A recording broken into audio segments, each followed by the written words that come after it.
Hello everyone, my name is Craig and welcome back to You Got Nerf. And this is a video review of the Nerf Modulus Stryfe. You guys been asking me like crazy for this. And yes, or at least for the Nerf Stryfe, and I decided to review it. This is my first flywheel powered blaster that I've ever touched or really reviewed. So let's get into it.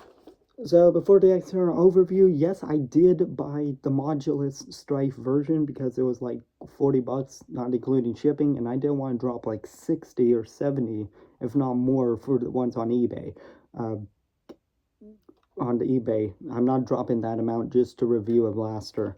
And yes, there's probably some of you might say, oh, well, I found some for like 25 and all that.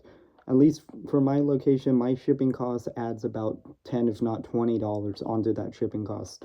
And I don't want to deal with used products, especially a flywheel blaster. I really don't want to deal with like used stuff with that. So that's why I chose the Modulus version, which is probably one of the better versions of it. Starting out up front is an end strike barrel lug, so you can put on whatever barrel you want. It comes with the Modulus barrel attachment, short little barrel attachment, pretty cool. But you can remove that. It fits on there quite snugly, but you can put this onto other blasters if you do want to. Up front is a sling mount. Also getting up front is a large access door in case you need to clear out any jams or malfunctions. I haven't done a firing test yet of this at all. I just made sure that the motors worked and everything. So I really haven't used it, so I can't say that I have or haven't had any jams yet. Up top is an end strike tactical rail, cool. And back to the back is a stock attachment point, a barrel attachment point, already one rail and a stock attachment point. Tactics are there. I mean, that's the Modulus series. It's trying to be modular, right?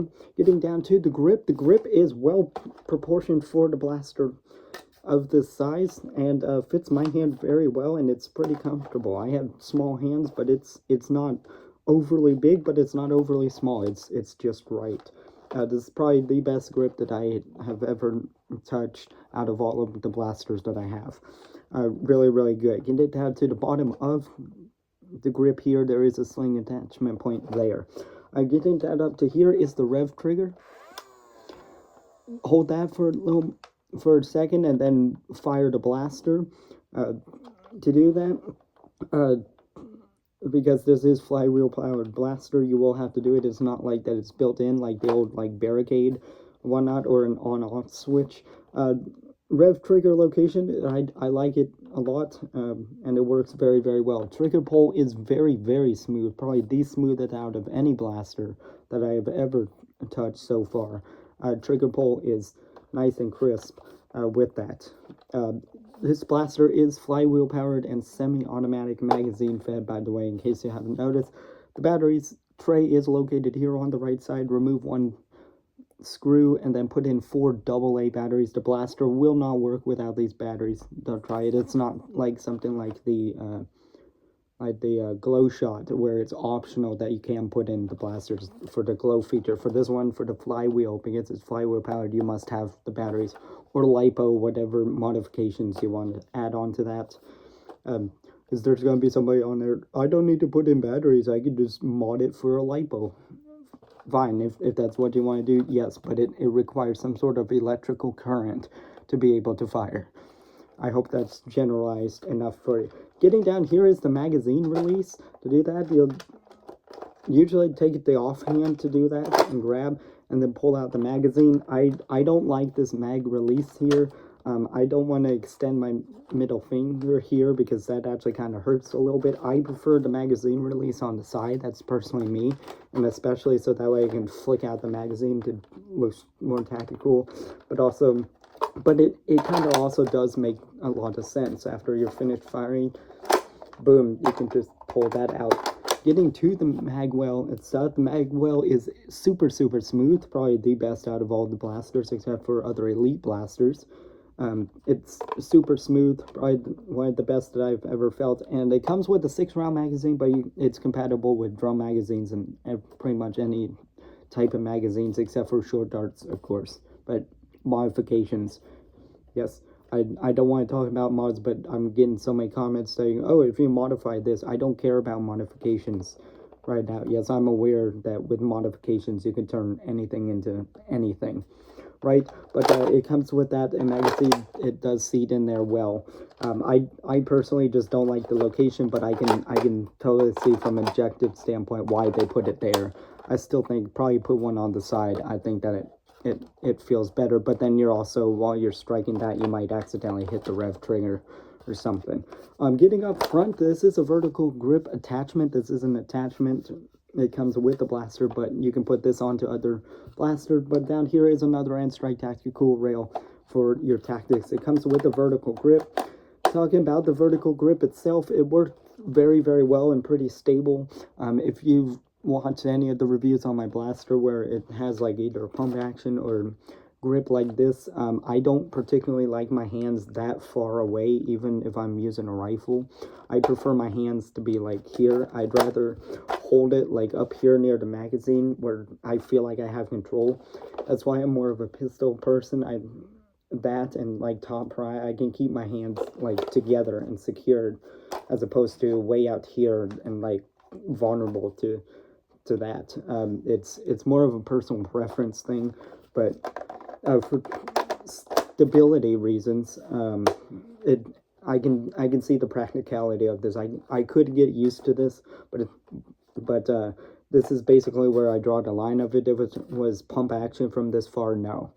If something like the Tetrad, they did pump action well. That's about how far I would want my hands out from the blaster. This is probably crossing lines already for me. So yeah, it's a pretty simple blaster, and perfect platform for customization, mods, and just everything like that. Let's see how it fires out on the range. Alright, first starting out with some Nerf Elite darts and Nerf Modulus darts combined in the 15 round worker hex mag. And I'm going to use the Modulus chrono barrel attachment, since that has a built-in chronograph. Since my chronograph is down, this is actually very accurate.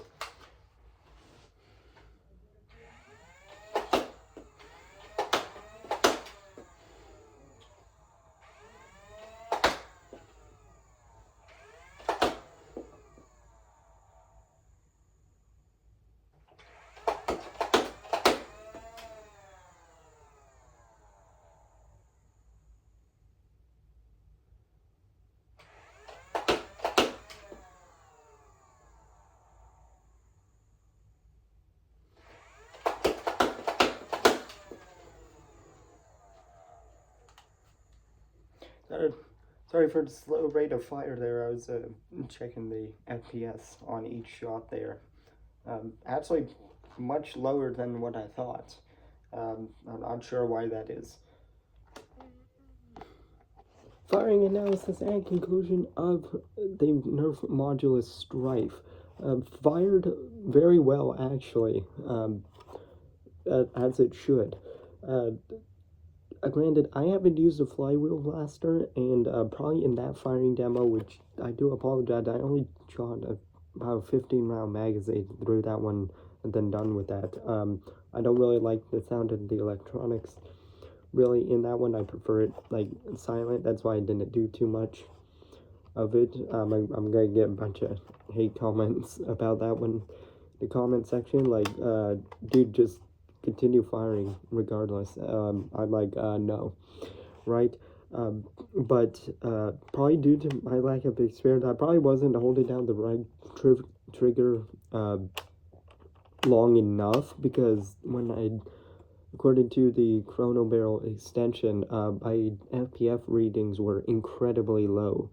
Like this thing was shooting about 50 FPS consistently. I might re-chronograph that later, at least my thing, because this should be shooting about 70 FPS according to my research. It's actually due to shooting just as well as other Nerf primaries on the market right now, and I do believe that with it, and that probably is due to my user error, I believe.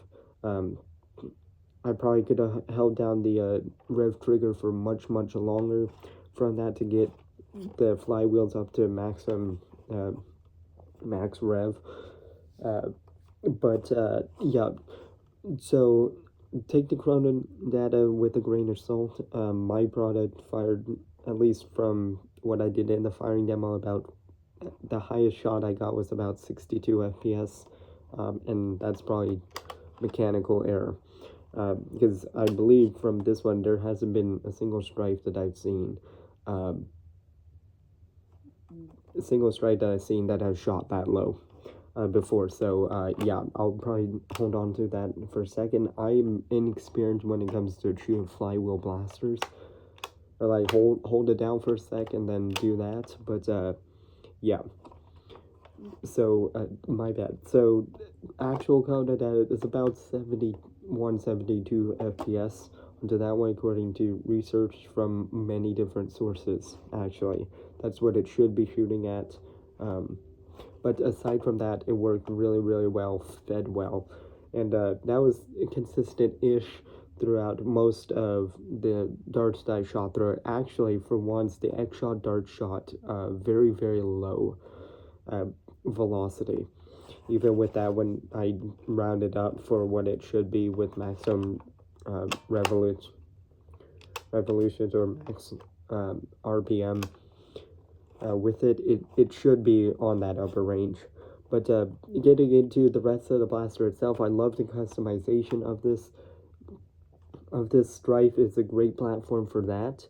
I will tell you this, that I prefer, if I'm going to run flywheel power blasters, I prefer fully automatic, so something like a rapid strike rather than a Stryfe with semi-auto. If I'm going to be holding down that rev trigger, I would rather hold down the trigger each time instead of trying to manually fire each time. It gives you more control of your shots, but I'd rather have the full auto with it, because even with that semi-auto, there's still some margin for user error, and that's a lot more margin than you think. But it fires well. It's well balanced and a great platform for customization. But objectively, there's absolutely nothing wrong with this blaster, and the Modulus is just the updated version of the Stryfe. Unfortunately, due to my inexperience, I basically embarrassed myself to everybody and shot this blaster at like 50 FPS.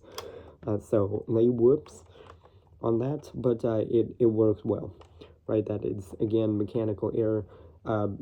There's all sorts of mod platforms that you can do to this, obviously, and you can get this up to like 90 FPS, if not higher, if you do some mods with that. But I'm not a mod person. At least if I do some mods, I'd have to either be experienced or I want a guy that knows what he's doing to help me go through the process. Because the last time I tried modding anything, I literally broke the blaster. Because I was doing a basic mod and then I put it back together and it just didn't work. Also, the video that I used from that one didn't help that it was also fake.